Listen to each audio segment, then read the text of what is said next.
get a closed curve called an ellipse. स्वागत आप सभी का एक बार फिर से आपके अपने YouTube channel origin mathematics classes में। और हम आज आप लोग के पास डिस्कस करने वाले हैं क्लास 11th का जो सिलेबस है मैथमेटिक्स का।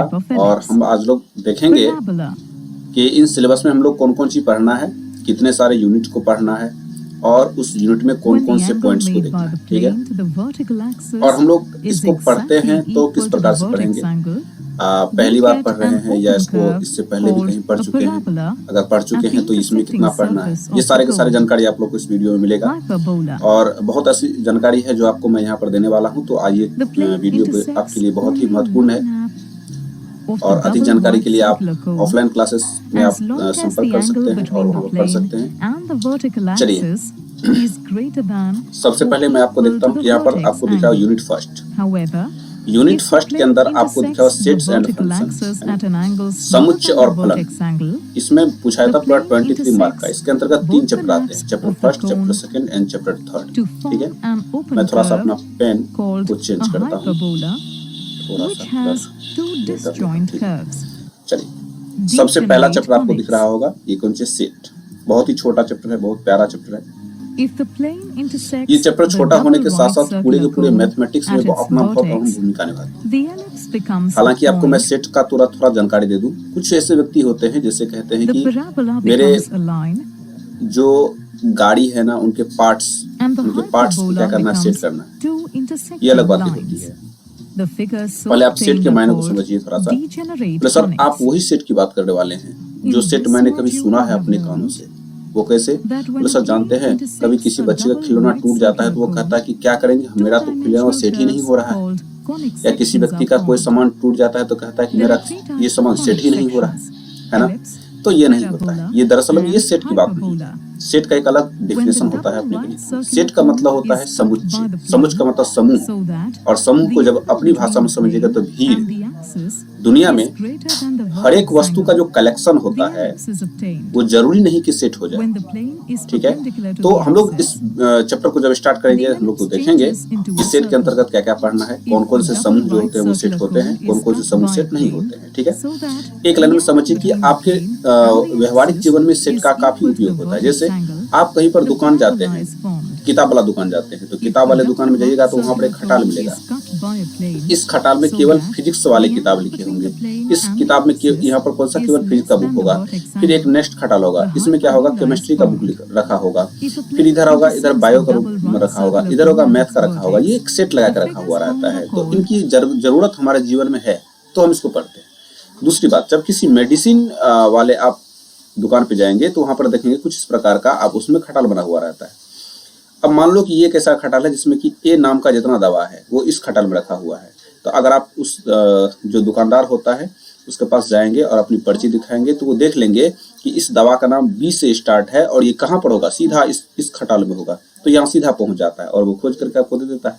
अगर ऐसा नहीं हो, कहीं से कहीं पर रख दिया जाए तो फिर इसको खोजना थोड़ा मुश्किल हो सकता है। थोड़ा क्या, बहुत सारा मुश्किल हो सकता है, क्योंकि बहुत बड़ी दुकान होती है। तो इसलिए सेट हम लोग पढ़ना जरूरी होता है। संख्या के साथ हम लोग सेट को पढ़ते हैं। अब जब संख्या को पढ़ते हैं तो दूसरा चैप्टर आता है संबंध और फलन। समझिएगा, समुच्चय को जब तक नहीं सीखेंगे तब तक संबंध और फलन समझ में नहीं आएगा। मैं आपको बता दूं कि अगर अपनी भाषा में और अपने घर में एक उदाहरण देखेंगे तो आपका जो घर का राशन कार्ड है, घर का राशन कार्ड में जितने व्यक्ति का नाम है, मान लेते हैं ABCD, ये कौन सी में है, एक सेट में है। आपका घर का जो राशन कार्ड है उस मम्मी के नाम से होगा तो मम्मी को सेट ए मान लो। तो उसके घर में कितने सदस्य होंगे वो सारे के सारे यहाँ पर लिखा हुआ रहेगा। तो ये एक सेट हो गया। ठीक है, अब समझिए, मान लीजिए ए आपकी मम्मी है और बी एक और सेट है जो आपके चाचा की पत्नी है और आपकी चाची है। इसके घर में भी कुछ ना कुछ सदस्य होगा, यानी कि X, Y, Z, P कुछ भी हो सकता है। ये एक सेट हो गए। दो सेट के बीच में एक संबंध होता है, दो व्यक्ति के बीच में एक रिलेशन होता है। जैसे अगर मान लीजिए जेड जो है इसका बेटा है और ये इसका चाचा है, तो यहाँ पर चाचा भतीजा का रिलेशन हो गया, संबंध हो गया। तो इस प्रकार से जब दो सेट आपस में मिलते हैं तो वो कुंची का निर्माण करता है, एक रिलेशन का निर्माण करता है। और ये रिलेशन जब बहुत बड़ा हो जाता है तो कुंची का निर्माण कर लेता है, एक फंक्शन का निर्माण कर लेता है। तो हम लोग जब इस चीज को देखेंगे तो बहुत अच्छा तरीका से ऑफलाइन क्लास में या इन सिलेबस को बहुत अच्छा तरीका से देखेंगे। तो अभी समझना इतना है कि हम लोग पढ़ते क्या क्या है। ठीक है, अब हम लोग बात करने वाले हैं तीसरा त्रिकोणमितीय फंक्शन की। देखिए, जब तक सेट नहीं सीखिएगा तब तक संबंध समझ में नहीं आएगा, जब संबंध समझ में नहीं आएगा तो फलन समझ में नहीं आएगा। याद रखिएगा इस चीज को। दुनिया का हर एक संबंध फलन हो जाएगा जरूरी नहीं है। आप अपने पड़ोसी को भी चाचा कहते हैं तो जरूरी नहीं कि वो आपको वास्तविक चाचा हो, है ना। आइए चैप्टर 3 की बात करते हैं। त्रिकोणमितीय फलन क्या होता है। देखो, त्रिकोणमिति में हम लोग पढ़ते आए हैं, क्या पढ़ते आए हैं कि sin 0, sin 30, sin 45, sin 60। मैं कहता हूँ sin 1 का मान निकालो। एक रेडियस आपको पढ़ाएंगे, आपको एंगल पढ़ाएंगे, है ना। रेडियन कोण क्या होता है, ये सब चीज इस चीज से आपको सारा के सारा चीज का पता हो जाएगा और इनसे हम लोग को एक फंक्शन प्राप्त होगा। कहने का अर्थ हो कि अभी तक हम लोग त्रिकोणमितीय रेशियो की जानकारी लिए हैं 10th क्लास में। साइन, कोसाइन, टेन, कॉट, सेक, कोसेक, है ना। ये सारे के सारे क्या है, त्रिकोणमितीय रेशियो है और इन्हीं को पढ़ते आए हैं हम लोग। अब 12th क्लास में 11th क्लास में जब जाते हैं तो त्रिकोणमितीय फलन पढ़ते हैं, मतलब इस त्रिकोणमिति का बहुत बड़ा रूप पढ़ते हैं तो जाकर क्या निकल के आता है, त्रिकोणमितीय फलन निकल के आता है, जिसके अंतर्गत हम लोग साइन 0 से लेकर के और साइन का कितना भी बड़ा क्यों नहीं मान हो हम उसको निकाल सकते हैं। इसी प्रकार से कॉस का कितना ही बड़ा क्यों नहीं मान हो, चाहे वो धनात्मक में हो या ऋणात्मक में हो या किसी अन्य गुणज के रूप में हो, तो हम उसको वहां पर मान निकाल लेते हैं। ठीक है, तो हमको क्या करना है, सेट 1 में यूनिट फर्स्ट में इतना सारा पढ़ना है। कौन कौन सी पढ़ना है, पहला सेट चैप्टर पढ़ना है, रिलेशन फंक्शन एंड त्रिकोणमितीय फंक्शन, ये हमको फर्स्ट यूनिट में पढ़ना है। आइए चलते हैं हम लोग सेकेंड यूनिट में। अलजेब्रा बहुत अच्छा तरीका से आप पहचान रहे होंगे, इसको 30 मार्क का होता है। आप लोग को ये जानकारी होगी कि अलजेब्रा को हम लोग बहुत बचपन से पढ़ते आए हैं, लेकिन यहाँ पर अलजेब्रा के किसी पार्ट्स को पढ़ना है। पहला पार्ट्स है गणितीय आगमन का सिद्धांत। देखिए, गणितीय आगमन का सिद्धांत आपको पहली बार समझ में आएगा। गणितीय आगमन के सिद्धांत में बहुत सारे सूत्र दिए हुए रहते हैं, जैसे किसी कुल प्राकृतिक संख्याओं का योग क्या होता है, n × n+1/2 होता है। तो कुल प्राकृतिक संख्याओं का योग ये जो होता है ये सभी संख्या के लिए सही है या किसी एक पार्टिकुलर क्षेत्र तक ये सीमित है। अगर ये सभी संख्या के लिए सही है, n के सभी मान के लिए सही है, तो आप इसको सिद्ध करके दिखाइए कि कैसे सही है। तो हम लोग इसको देखते हैं कि सूत्र को सिद्ध कर देते हैं। एक लाइन में समझिए अभी कि गणितीय आगमन सिद्धांत के अनुसार जो इतना भी फॉर्मूले होते हैं, इस सारे चीजों को हम लोग क्या करते हैं, सारे सूत्र को सिद्ध करते हैं। ठीक ना, एक एक करके। पांचवा बात है complex number and quadratic equation, है ना। Complex number and quadratic equation, सम्मिश्र संख्या और द्विघात संख्या। देखिए, अगर आपसे कोई पूछा जाए, सबसे पहले कॉम्प्लेक्स नंबर की बात कर लें। अगर आपसे कोई पूछा जाए कि बताओ x² - 1 बराबर 0 है, तो बोलो x का मान क्या होगा। तुम झट से कहोगे सर x² बराबर 1 और x बराबर सर हो जाएगा +-√1 और √1 का वर्गमूल होता है 1, तो x का मान +-1 आ गया। हम तुरंत लगा देंगे, बोले x² + 1 का मान बराबर 0, इसका मान निकाल के दिखाओगे। तुम कहोगे सर x² = -1। अब यहाँ पर तुम फंस जाओगे। क्यों फंस जाओगे, क्योंकि x² का मान -1 कभी हो ही नहीं सकता, क्योंकि किसी भी संख्या को वर्ग करने पर ऋणात्मक होता ही नहीं है। यहाँ पर आपको क्या हो जाएगा, दिक्कत हो जाएगा। तो फिर आप क्या करेंगे, यहाँ पर एक नई संख्या की शुरुआत करेंगे और उसका नाम क्या था, कॉम्प्लेक्स नंबर। ठीक है, तो कॉम्प्लेक्स नंबर क्या होता है, एक इमेजिनरी नंबर निकल के आता है। यहाँ से एक इमेजिनरी नंबर माना जाता है जो कि कॉम्प्लेक्स नंबर को, मतलब एक कॉम्प्लेक्स नंबर का निर्माण होता है। तो हम लोग सीखेंगे कि इसका भी सॉल्यूशन हो सकता है, ठीक है ना, क्योंकि इसके लिए कोई वास्तविक संख्या एग्जिस्ट नहीं करेगा। तो इसके लिए एक नई संख्या की जरूरत है जिसका नाम है काल्पनिक संख्या। तो वास्तविक संख्या और काल्पनिक संख्या दोनों जब मिल जाती है तो कॉम्प्लेक्स नंबर कहलाती है। अच्छा, द्विघात समीकरण हम लोग पढ़ेंगे। द्विघात समीकरण क्या होता है, थोड़ा सा इस पर हम लोग चर्चा कर ले। देखिए, 10th क्लास में हम लोग 3 कंडीशन में द्विघात समीकरण को पढ़ते आए हैं। पहला कंडीशन आया है, इसका डी निकालिएगा तो 0 के बराबर आया होगा, डी निकाले होंगे तो इसका 0 से बड़ा आया होगा, और डी निकाले होंगे तो 0 से छोटा आएगा। 3 कंडीशन आया होगा। जब डी निकाले तो इसका मूल जो है ना वास्तविक और समान होता है। याद कीजिए, आपको ध्यान हो तो अगर डी का मान 0 से बड़ा होगा तो इसका मतलब हो गया कि इसका मूल जो वास्तविक तो है लेकिन ये असमान है। मतलब इसमें अगर अल्फा का मान 5 आया तो बीटा का मान भी 5 आएगा। अल्फा का मान कुछ, यहाँ पर बीटा का मान कुछ और आ सकता है। लेकिन जैसे ही d < 0 होता था तो हम लोग 10th क्लास में कहते थे कि भाई इसको छोड़ दे, ये अपरिभाषित है, इसको नहीं बनाना है। ठीक है, और बहुत मजे आते थे हम लोग को ऐसे करने में। लेकिन नहीं, अब ये 2 पार्ट्स आपको नहीं पढ़ना है। आप जिसको छोड़ करके आए हैं 10th क्लास में, बोले अब ये अपरिभाषित, इसको नहीं बनाना है। गणित में वहां से स्टार्ट करेंगे हम लोग और बना के दिखाएंगे आप लोग को कि डी का मान अगर 0 से छोटा भी आ जाता है ना, यानी कि b² - 4ac का मान 0 से छोटा आ जाता है, तब पर भी इसका मान निकाल सकते हैं। ठीक है, अब हम लोग चलते हैं लीनियर इनक्वालिटी, रैखिक और समीकाएं। ठीक है, रैखिक और समीकाएं आपको इससे पहले भी पढ़े हैं, लेकिन इसकी जानकारी आपको डीप में यहाँ पर मिलेगा। जो एक स्ट्रेट लाइन होता है, इस स्ट्रेट लाइन का जितना भी इसका इक्वेशन होता है, इसका प्रत्येक बिंदु का पॉइंट निकल के आता है, इन सारे चीज को हम लोग क्या करेंगे यहाँ पर देखेंगे। साथ में है permutation and combination. Permutation combination क्या होता है, देखिए ध्यान से।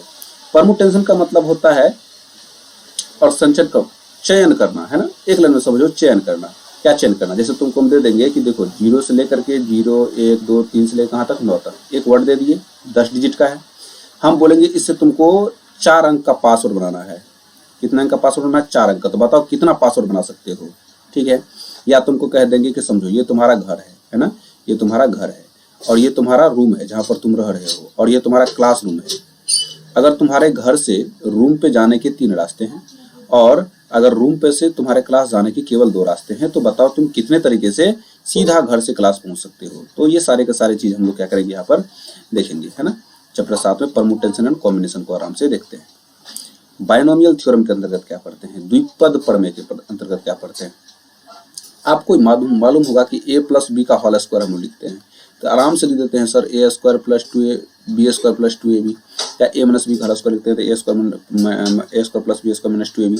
यहाँ पर जो लिखते हैं ना, इस सारी चीज को हम लोग, ये आया कहाँ से, है ना। अगर हम a + b² 50 दे देंगे तो ये कहाँ से, कैसे इसको लिख पाएंगे। तो ये सारे जानकारी a + b का होल स्क्वायर रट लिए, a + b का होल क्यूब रट लिए और लगा के अलजेब्रा, तो यही खत्म हो गया। नहीं साहब, ये सारे के सारे हमको रटा इसलिए जाता है क्योंकि छोटे छोटे पार्ट्स को करते हैं। जब हम 11th में आते हैं ना, तो a + b² आपको 50 का अगर यहाँ पर 100 दे देंगे ना, तब पर इसको आसानी से निकाल सकते हैं, इसका सूत्र प्राप्त कर सकते हैं। तो ये सारे के सारे कहाँ से निकल के आते हैं, ये बायनोमियल थ्योरम से निकल के आते हैं। बहुत ही प्यारा चैप्टर है और बहुत ही अच्छा चैप्टर है, ठीक है। तो आप लोग को इन चीज पर ध्यान देना है कि a + b का होल स्क्वायर, a + b का whole cube, a + b + c का होल स्क्वायर, ये सब कहाँ से आया है, ये सब सारे के सारे बायनोमियल थ्योरम से निकल के आए हैं, ठीक है। अच्छा, सीक्वेंस सीरीज है ना, सीक्वेंस एंड सीरीज में क्या होता है कि आप लोग AP पढ़ते आए हैं, समांतर श्रेणी, है ना। यहाँ पर गुणोत्तर श्रेणी पढ़ेंगे, है ना, HP पढ़ेंगे, तो 3 चीज पढ़ेंगे। AP तो पढ़ के आए ही हैं, थोड़ा सा मेहनत करना पड़ेगा। GP और HP आपको नया चीज सिखाया जाएगा, ठीक है। गुणोत्तर श्रेणी, है ना। चलिए अब हम लोग चलते हैं कहाँ पर, यूनिट 3 में पढ़ते हैं। यूनिट 3 में हम लोग 10th मार्क का पढ़ेंगे। बहुत ही बेहतर चैप्टर है। अगर ये आपको नहीं समझ में आया तो 12th क्लास में आपको थोड़ा सा परेशानी हो सकता है, तो इसलिए इस चीज को पढ़ना बहुत जरूरी है। एक स्ट्रेट लाइन होता है, एक लाइन है, इस लाइन का समीकरण y = mx + c होता है, ठीक है। कैसे होता है, और इसका समीकरण दिया रहेगा, हम कैसे निकालेंगे, ठीक है। तो इस स्ट्रेट लाइन का पूरा जानकारी हम लोग लेंगे, ठीक है। एक सरल रेखा का पूरा जानकारी हम लोग लेंगे, एक सरल रेखा के बारे में पूरी जानकारी हमको यहाँ से मिलेगा। शंकु परिच्छेदन, कॉनिक सेक्शन होता है। देखिए कॉनिक का मतलब शंकु। इस शंकु को अगर कोई प्लेन काटती है, प्लेन का मतलब होगा जैसे कांच का टुकड़ा ले लीजिए, मैं आपको वीडियो दिखाना चाहता हूँ तो आपको पूरा समझ में आ जाएगा। देखिए ये कॉनिक सेक्शन होता है, ठीक है। अगर हम बात करेंगे तो देखिए ध्यान से, अगर आप तो देखेंगे तो ये क्या है, एक शंकु था, ठीक है। देखिए अब मैं इसको देखिए चला के दिखाता हूँ आपको। ये कॉनिक सेक्शन होता है। देखिए प्लेन है जो क्या कर रहा है, इसको काट रहा है ना, ये कॉनिक सेक्शन है। अब देखिए आपको यहाँ पर दिख रहा होगा एक लाइन, जिसको लाइन हम लोग कहते हैं, और ये आपको दिख रहा होगा, ये इसको वर्टेक्स कहा जाता है। क्या पढ़ा जाता है, वर्टेक्स। अब देखिए जब ये इस लाइन इस तरह से घूमता है तो क्या करता है, 2 कोण का निर्माण कर लेता है, डबल राइट सर्कुलर कोण का निर्माण कर लेता है, यानी कि 2 शंकु का निर्माण कर लेता है, ठीक है। अब देखिए इधर से अगर कोई मान लीजिए कि इसके ऊपर में, इसको क्या पढ़ते हैं हम लोग, वर्टेक्स पढ़ेंगे, है ना, इसको वर्टेक्स पढ़ा जाता है। और इसके बाद जो है ये जो आपको लाइन दिख रहा है, ये लाइन क्या पढ़ाएगा, जनरेटर, है ना। उसके बाद आप देखिए ये जो आपको लाइन दिख रहा है, इस लाइन का क्या नाम है, एक्सिस, है ना। और जहाँ पर काटता है उसको हम लोग क्या पढ़ते हैं, इसको हम लोग वर्टेक्स पढ़ते हैं। और ये जो आपको दिख रहा है ये कौन सा होता है, राउंड फिगर होता है, ठीक है। इस तरह से ये राउंड फिगर होता है, इसी तरह से ऊपर भी राउंड फिगर होता है। और ये हमेशा याद रखिएगा, हमेशा क्या होता है, दूसरे पर परपेंडिकुलर होता है ना। ये आपको इस तरह से परपेंडिकुलर होता है। और ये जो आपको दिखते हैं नीचे का जो पॉइंट्स होता है चारों साइड का, उसको हम लोग क्या पढ़ते हैं, डायरेक्ट्रिक्स पढ़ते हैं। और इसके चारों साइड का जो होता है वो क्या होता है, इसको नेपे पढ़ा जाता है, चारों साइड की लंबाई को, ठीक है। अब आपको यहाँ पर दिखाई दे रहा होगा कि यहाँ पर एक प्लेन जो कि इसको क्या करेगा, आप प्रतिच्छेद करेगा, ठीक है। यहाँ पर आपको ये ऊपर का हो गया अपर नेपे और नीचे पार्ट्स का होगा क्या हो जाएगा, लोअर नेपे हो जाता है, ठीक है।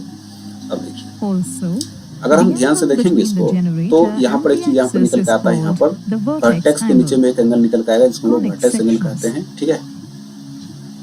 अब देखिए If a plane ये intersects प्लेन a है, double right ये circular प्लेन cone, जैसे जैसे ऊपर जाती we है get तो ये अलग अलग two एंगल में क्या करता है, dimensional रोटेट करती curves है of different जब ये types. प्लेन कुछ इस प्रकार से उसको प्रतिच्छेद These कर रही curves होती are है तो ये जो called शेप दिख रहे हैं conic इसके अंदर हम जो शेप देख रहे हैं आप ये देखिए, अगर ये हमेशा एक दूसरे पर राइट एंगल यानी कि ये देख रहे हैं आप ये पॉइंट, ये अगर राइट एंगल पर इसको Depending करेक्ट on कर the रहा है angle made यानी कि by इसका the जो plane एंगल है अगर with ये the 90 डिग्री हो vertical जाता axis है of तब the ये cone, इसका अलग शेप हो जाता है। the plane और देखिए can अभी cut the 90 डिग्री से अगर cone कम in three है ना, different ways. जितना ये एंगल कम होते जाएगा वैसे इसका शेप चेंज होते जाता है। ठीक है, ध्यान से देखिएगा, अब ध्यान Ellipse. से देखिए ठीक है। अब देखिए इलिप्स कैसे बनता है ना, When हम लोग the द्विवृत्त plane कैसे पढ़ते हैं। intersects देखिए the double एक प्लेन right है circular जो कि cone in such a इसको क्या कर way रहा है, इसको काट रहा है। ध्यान से that the देखिएगा, angle अगर between ये the एंगल plane 90 से and कम the हो गया है ना, axis ये एंगल 90 is से कम हो greater गया than the तो इस vertex प्रकार का एक angle, राउंड फिगर बनेगा।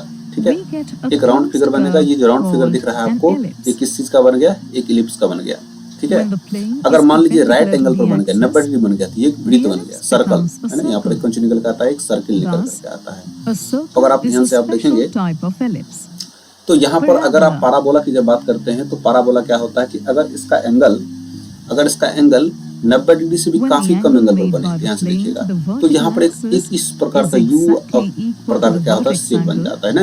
we तो get यू प्रकार an का जब शेप open बनता है तो curve इस प्रकार का ये called जो आपको a राउंड फिगर दिख रहा है ये क्या कहलाएगा, at the ये आपको intersecting surface parabola of the कहलाता है। cone. ठीक है, और ये जब दूसरे को क्या करता है, लंबवत काटता है तो क्या कहलाएगा, हाइपरबोला। इधर से भी लंबवत The और इधर plane से भी लंबवत काटेगा, intersects ध्यान से only देखिएगा, one half तो ये क्या कहलाएगा of आपस the में, double right हाइपरबोला circular कहलाता cone. है। ठीक है, As long as the angle चलिए between the ये क्या plane कहलाएगा आपको, and the हाइपरबोला vertical कहलाएगा। axis is greater than or equal to the ठीक vertex है, angle. देखिए However, if अब ये the क्या करेगा, plane दोनों को एक दूसरे को intersects the प्रतिच्छेद vertical करेगा। axis मतलब at इसका an जो angle एक्सिस है smaller उसके than the just vertex angle, ए और बी का जो वैल्यू the होता है, बी का plane जो वैल्यू होता है वो हमेशा एक से क्या होता है, बड़ा हो जाता है। both the तब इस halves कंडीशन में दो सिचुएशन निकल to के आते हैं तो ये form क्या an कहलाएगा open आपको, curve ये आपको called हाइपरबोला a कहलाएगा, है ना। hyperbola, अब आइए इसको हम which देखते हैं has कि एक साथ two सारी चीज को disjoint देखते हैं कि curves. किस प्रकार का सारा फिगर आपको देखने को degenerate मिलता है। conics. अब देखिए Vertex intersect would have learned अगर हम ध्यान से देखेंगे into a circle. तो अब हम लोग नेक्स्ट क्लास में देखेंगे इसको, अपने क्लासरूम में जब इसको देखेंगे तो बेहतर तरीका से देखेंगे। ठीक है, और वहाँ पर जो है आपको बहुत अच्छा तरीका से समझाया जाएगा, तो वहाँ पर आपको चिंता करने की जरूरत नहीं है। चलिए, तो यहाँ पर आप देख लिए कि हमको जो शंकु परिच्छेदन मतलब छेद करना है ना, काटना, तो शंकु को काटते हैं तो किस प्रकार का बनता है। उसके बाद 3D, अब तो भाई 3D बहुत ही बेहतर चैप्टर है। इसके अंतर्गत हम लोग आज तक केवल 2D पढ़ते हैं, एक्स एक्सिस वाई एक्सिस, अब पढ़ेंगे हम लोग जेड एक्सिस। ठीक है, तो जेड एक्सिस के अंतर्गत हम लोग देखेंगे, वीडियो के माध्यम से समझेंगे कि 3D क्या होता है, किस प्रकार से हम लोग कितने प्लेन में रहते हैं अगर 3D का निर्माण होता है। तो ठीक है, अगर दो प्लेन आपस में दूसरे को इंटरसेक्ट करता है तो यहाँ पर 8 पार्ट्स में डिवाइड हो जाता है। तो कैसे होता है, तो 2D में नहीं समझ में आएगा, इसके लिए मैं आप लोग के साथ वीडियो शेयर करता हूँ, वीडियो से पढ़ाता हूँ, ताकि आप लोग को एकदम विजुअल तरीका से सब कुछ दिखाई दे और आप असली तरीका से समझ पाएंगे। भाई साहब कैलकुलस की बात करते हैं, 11th में तो छोटा सा आया है, लेकिन 12th में इसकी जितनी तारीफ की जाए उतनी कम है ना। 12th में इसकी बहुत बड़ी चर्चा है। ठीक है, इसको क्या हो गया, पढ़ क्यों नहीं जा रहा है ये,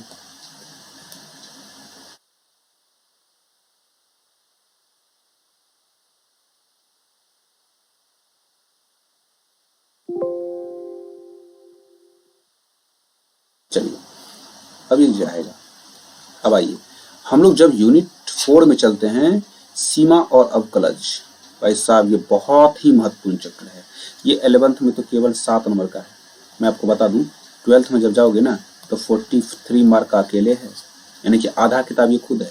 सब थोड़ा सा बता दीजिए कि हम लोग सीमा क्या पढ़ते हैं। देखो कभी कभी लिमिट क्या होता है, कभी देखो दुनिया में ना कुछ ऐसे स्टेप आ जाते हैं जहां पर किसी भी संख्या को पता करना थोड़ा सा कठिन हो जाता है, और गणित कहता है कि दुनिया में कोई ऐसा समीकरण नहीं है जिसको सॉल्व नहीं किया जा सकता, उसका एग्जैक्ट वैल्यू नहीं हो सकता है, एग्जैक्ट वैल्यू नहीं हो लेकिन वैल्यू होता है।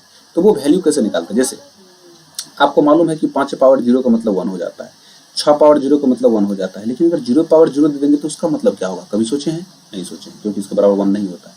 इसी प्रकार से अगर 5/0 होता है इसका मतलब इन्फिनाइट होता है ना, 7/0 होता है इसका मतलब इन्फिनाइट होता है। इन्फिनाइट भी एक डिजिट है जो बहुत बड़ी संख्या है। अगर 0/5 होता है तब इसका मान 0 होता है, लेकिन अगर 0/0 हो जाए तब इसका मान क्या होगा। ऐसे ऐसे 7 ऐसे मतलब समझिए कि ऐसे फैक्ट हैं, 7 ऐसे फैक्ट हैं जहां पर गणित का कोई अर्थ नहीं निकलता था। तब इनको इन समस्याओं से बचने के लिए एक नए तरीका को खोज किया गया, और चैप्टर 14 में पढ़ेंगे लिमिट एंड डेरिवेटिव। ठीक है, अब क्लास को पढ़ते हैं। उसके बाद पढ़ते हैं हम लोग तर्कशास्त्र को, मैथमेटिकल रीजनिंग को। क्या होता है मैथमेटिकल रीजनिंग, गणित तर्कशास्त्र क्या होता है, इसके अंतर्गत हम लोग क्या क्या पढ़ते हैं। तो देखिए ये रीजनिंग होता है, सिंपल सी बात है कि रीजनिंग होता क्या है, मैं आपको थोड़ा सा ये कहानी बता देता हूँ। देखिए अगर यहाँ पर लिखा हुआ है 2, यहाँ 4, यहाँ 6, तो यहाँ पर क्या होगा, तो ऑप्शन मैं आपके साथ देता हूँ 1, 36, 12 और यहाँ पर 18।